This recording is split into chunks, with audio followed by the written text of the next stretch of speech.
तो दोस्तों आज मैं एक्सप्लेन करने वाला हूँ हाल ही में ही रिलीज हुई एक तमिल थ्रिलर मूवी को, जो कि इस साल की one of the best blockbuster thriller movie हो गई है। इसका नाम है महाराजा, जो कि फिलहाल नेटफ्लिक्स के ऊपर अवेलेबल है। आप जाकर जरूर देखना, मूवी काफी बढ़िया है। फिलहाल इस मूवी की IMDb रेटिंग है 8.7 स्टार्स आउट ऑफ 10, जो कि काफी ज्यादा होती है। और दोस्तों मैंने हाल ही में ही मिस्टिक सिंगर यानी कि सिंदन गाइब नाम की एक इंडोनेशियन मूवी को एक्सप्लेन किया है, जो कि असली सच्ची घटना पर आधारित है। अगर आपने उसे नहीं देखा है जाकर देख लेना, उसका लिंक आपको नीचे डिस्क्रिप्शन पिन कॉमेंट दोनों में मिलेगा। अब बिना किसी देरी के चलते हैं सीधा वीडियो की तरफ। कहानी की शुरुआत चेन्नई से होती है, जहां पर हम महाराजा नाम के एक व्यक्ति को देख पाते हैं, जो कि रम की सलून के अंदर काम कर रहा होता है। महाराजा एक छोटे शहर का मिडिल क्लास व्यक्ति है, जिसके परिवार में उसकी बच्ची ज्योति है, जिसे वो जान से भी ज्यादा प्यार करता है। अब इसी के साथ कहानी 2009 के एक फ्लैशबैक में जाती है, जिसके अंदर महाराजा अपनी बेटी के लिए टॉयज खरीद रहा था। उसकी पत्नी और बेटी उस टॉय शॉप के सामने वाले घर में ही बैठे हुए थे, जहां से वो अपनी पत्नी से उसकी पसंद का टॉय दूर से ही पूछकर उसे खरीद ही रहा था कि इतने में ही एक लॉरी रोड से डिसबैलेंस होकर उस घर के अंदर घुस जाती है। खैर अब सीन 2023 में आता है, जहां पर महाराजा अपनी बेटी के साथ एक अच्छी जिंदगी बिता रहा था। उसकी पत्नी असल में उस लॉरी वाले हादसे के अंदर खत्म हो गई थी, इसलिए अब परिवार के अंदर बस महाराजा और उसकी बेटी ज्योति ही बचे हुए थे।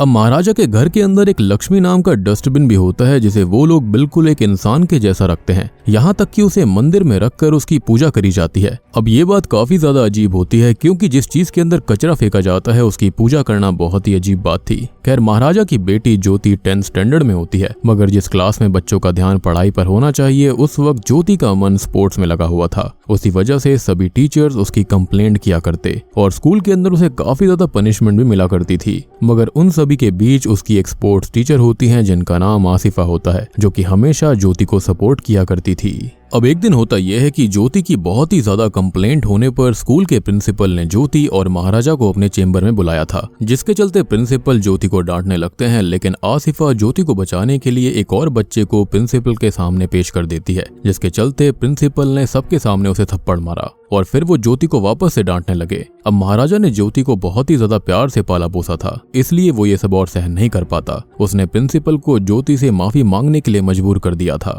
अब प्रिंसिपल को ये लगने लगता है कि महाराजा बिना माफी सुने जाएगा नहीं, तो उसे मजबूर होकर ज्योति से माफी मांगनी पड़ती है। अब महाराजा का अधिकतर समय ज्योति के साथ ही गुजरता था। अब एक दिन ज्योति ने महाराजा को ये बताया कि उसे स्पोर्ट्स कंपटीशन के लिए स्कूल की तरफ से बाहर जाना पड़ेगा। खैर अगली सुबह वो बस से बाकी बच्चों के साथ चली भी जाती है। ज्योति के जाने से महाराजा एकदम अकेला हो जाता है। ज्योति के ना होने से उसका घर बिखर गया था और वो पागलों जैसा होने लगता है। एक दिन जब महाराजा सो रहा था तो उसके घर पर एक सांप आता है। वो महाराजा के ऊपर से भी निकल जाता है, लेकिन महाराजा इतना खोया हुआ था कि उसे कुछ भी पता नहीं चलता। अब अगले सीन में हम देखते हैं एक अमीर व्यक्ति को, जिसने अपनी कार गैराज के अंदर ठीक करवाने के लिए दी हुई थी। तभी उसको याद आया कि उसकी कार के अंदर उसका एक चश्मा रह गया है। वो गैराज के अंदर पूछताछ करने आता है, लेकिन वहां पर किसी को भी उस चश्मे के बारे में नहीं पता था और ये सुनकर वो गुस्सा होकर उन सभी को पीटने लगता है। खैर तभी वहां पर धना नाम का एक व्यक्ति आता है, जिसने उस आदमी की कार उसके घर पर डिलीवर करी थी। तभी गैराज का मालिक जो होता है वो धना से उस चश्मे के बारे में पूछता है, लेकिन इससे पहले कि धना कुछ भी बोल पाता, वो अमीर व्यक्ति उसे पीटने लगता है और उसे शाम तक चश्मा वापस दे जाने के लिए बोलता है। आगे हमको दिखाया जाता है कि वो अमीर व्यक्ति शाम को अपने दोस्तों के साथ बैठा हुआ था कि तभी वहां पर धना आ जाता है और उसके हाथ में उसी आदमी का चश्मा था, जिसे वो वहीं पर तोड़ देता है। ये सब देखकर वो अमीर आदमी फिर से धना को पीटने लगता है, मगर इस बार धना के मन में उसकी तरफ काफी ग्रजेस आ गए थे और वो और उसके सभी दोस्तों को बहुत पीटने लगता है और वहां से चला जाता है। यानी कि यहाँ पर धना कोई आम व्यक्ति तो नहीं लग रहा था। गैराज के अंदर काम करने वाले व्यक्ति के अंदर इतनी हिम्मत नहीं हो सकती कि वो किसी अमीर व्यक्ति पर ऐसे ही हाथ छोड़ दे। खैर अब सीन शिफ्ट होता है, जहाँ पर हमें महाराजा को दिखाया जाता है, जो कि पुलिस स्टेशन आया हुआ था। हमको पता चलता है कि महाराजा को काफी चोट लगी हुई थी, जैसे उसे किसी ने पीटा हो। तभी वहाँ का इंस्पेक्टर नल्ला शिवम उससे वहाँ पर आने का रीजन पूछता है, जिस पर महाराजा ये कहता है कि उसकी लक्ष्मी चोरी हो गई है, जिस पर वो पुलिस वाला रिपोर्ट बनाता है और उससे पूछता है कि लक्ष्मी उसकी थी कौन, जिस पर महाराजा बताता है कि वो असल में उसका डस्टबिन है। ये सुनकर नल्ला शिवम का तो दिमाग हिल जाता है। वो उसका मजाक बनाने लगता है और उसे वहाँ से जाने के लिए कहता है, मगर महाराजा सीरियस था और वो ये बोलता है कि जब तक उसे लक्ष्मी नहीं मिल जाती वो वहाँ से कहीं नहीं जाएगा। अब इंस्पेक्टर को इस बात पर गुस्सा आ गया था और वो महाराजा को पीटने लगता है और उसे जबरदस्ती बाहर निकालने की कोशिश करता है, मगर महाराजा वहाँ से टस से मस नहीं होता और इसी बीच होता यह है कि स्टेशन के अंदर तोड़फोड़ भी हो जाती है। अब आगे हम वरदराजन नाम के एक पुलिस वाले को देख पाते हैं जो कि एक केस को सॉल्व कर रहा था। असल में एक चोर जो कि खुद पुलिस वालों से मिला हुआ होता है, वो एक आरडी ऑफिसर के घर पर चोरी करता है, जिसे वरदराजन खुद ही पकड़ कर लाता है, मगर असली की जगह नकली गहने उस आरडी ऑफिसर को दे देता है और खुद असली गहने रख लेता है। वो पुलिस स्टेशन जहाँ पर महाराजा आया हुआ था वो वरदराजन के ही अंडर में था। जब वरदराजन वहाँ की हालत देखता है तो वो महाराजा से उसकी कंप्लेंट के बारे में पूछता है, जिस पर महाराजा बताता है कि जब वो काम से वापस घर आया था तब 3 चोर पहले से उसके घर पर थे, जिन्होंने उस पर हमला किया और लक्ष्मी को ले गए। अब वरदराजन भी महाराजा से पूछता है कि लक्ष्मी है कौन, जिस पर वो बताता है कि वो उसका डस्टबिन है, जो कि उसके लिए बहुत ही ज्यादा कीमती है। अब वरदराजन उसे नया डस्टबिन खरीदने के पैसे भी देता है, लेकिन महाराजा को वही सेम डस्टबिन चाहिए था। अब वरदराजन गुस्सा होकर उसे स्टेशन से बाहर फेंकवा देता है, पर महाराजा फिर भी नहीं जाता। तभी वरदराजन को ये लगता है कि जो आदमी उस डस्टबिन के लिए इतना कुछ कर सकता है उसके अंदर जरूर कोई खास बात होगी, और इसी के चलते वो महाराजा के केस को फाइल कर लेता है। अब वरदराजन अपनी टीम के साथ महाराजा के घर जाता है और इंक्वायरी करने लगता है, जिसके बाद हम सेल्वम नाम के एक चोर से मिलते हैं जो कि अपने साथियों के साथ मिलकर चोरियां किया करता था। वो लोग उन्हीं घरों में चोरी किया करते जहां पर कोई मर्द ना हो, और चोरी करने के बाद वो हमेशा औरतों के साथ में सेक्सुअल असॉल्ट करते थे। खैर आगे हम देखते हैं कि सेल्वम एक शादीशुदा व्यक्ति होता है जिसके परिवार में एक बीवी और एक छोटी बच्ची थी, और ये जो सीन है ना वो 2009 का है, यानी कि जहां पर हमें सेल्वम के बारे में बताया जा रहा है, और ये सेम वही टाइम होता है जिस वक्त महाराजा की बीवी भी खत्म हो गई थी।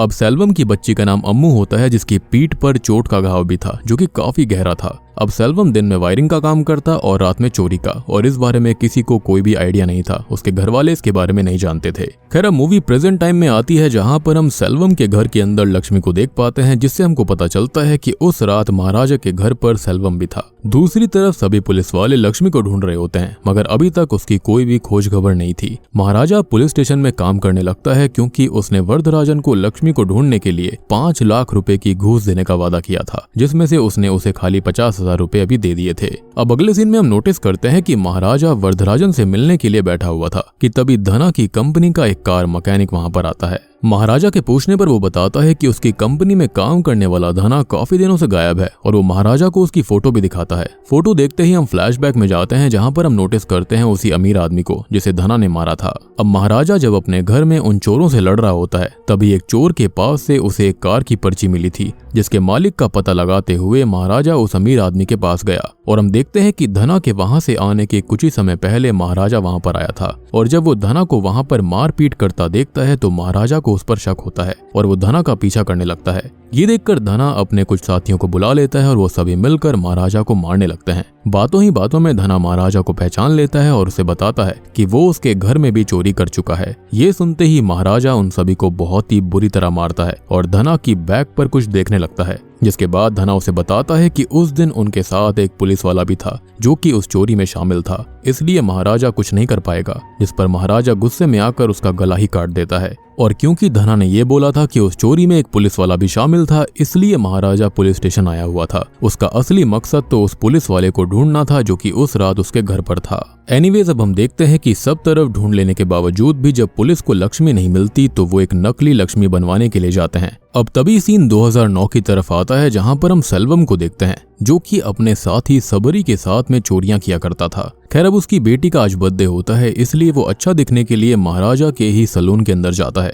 जहां पर वो अपनी बीवी को बताता है कि उनकी बेटी को वो सोने की चेन गिफ्ट करेगा। लेकिन होता यह है कि शेविंग कराते समय ट्रिमर की बैटरी खत्म हो जाती है, तो महाराजा बैटरी को लेने के लिए बगल वाली दुकान पर जाता है। लेकिन इतने में ही सेल्वम का दोस्त सबरी उसे कॉल करके बताता है कि यहाँ पर उनकी चोरियों के बारे में अखबार में छप चुका है और वो एक्सपोज हो चुके हैं। सेल्वम उससे बात करके फोन रख देता है कि तभी वो नोटिस करता है कि उसके पीछे महाराजा खड़ा हुआ था। अब सेल्वम को ये लगने लगता है कि महाराजा ने उसकी सारी बातें सुन ली हैं, लेकिन महाराजा कोई रिएक्शन नहीं देता क्योंकि उसने ऐसा कुछ सुना ही नहीं था। जिसके बाद सेल्वम जल्दी जल्दी अपने घर चला जाता है। इधर महाराजा नोटिस करता है कि सेल्वम की जो सोने की चेन थी वो वहीं पर रह गई थी, जिसको देने के लिए महाराजा उसके घर जाता है। लेकिन ऑब्वियस सी बात है कि पुलिस वालों को सारी चीज पता चल गई थी कि सेल्वम चोरी करता है। अखबार के अंदर चोरी की भी खबर आ गई थी, तो सबरी को तो शूट करके खत्म कर दिया जाता है और सेल्वम को अरेस्ट कर लिया जाता है। अब सेल्वम को ये लगता है कि शायद से महाराजा ने ही उसकी बातें सुनी थी और वही पुलिस को लेकर वहां पर आया, और इसलिए वो मन ही मन में महाराजा से बदला लेने का ठान लेता है। लेकिन यहाँ पर महाराजा तो खाली उसकी चेन लौटाने आया था। खैर मूवी फिर से प्रेजेंट टाइम में आती है और हम देखते हैं कि नकली लक्ष्मी यानी कि डस्टबिन बन चुका होता है, मगर यहाँ पर चोर कौन बनेगा, जिस पर वरदराजन ये सोचता है कि हमेशा की ही तरह किसी पुलिस के ही आदमी को चोर की तरह पकड़ लिया जाएगा और बाद में उसको छोड़ देंगे, क्योंकि ये वो पहले भी कई बार कर चुके थे। इसलिए यहाँ पर नल्ला शिवम को ही चोर बना दिया जाता है। अब वरदराजन महाराजा को कॉल करता है और उसे एक बार फिर से पुलिस स्टेशन आकर अपनी कहानी बताने के लिए बोलता है।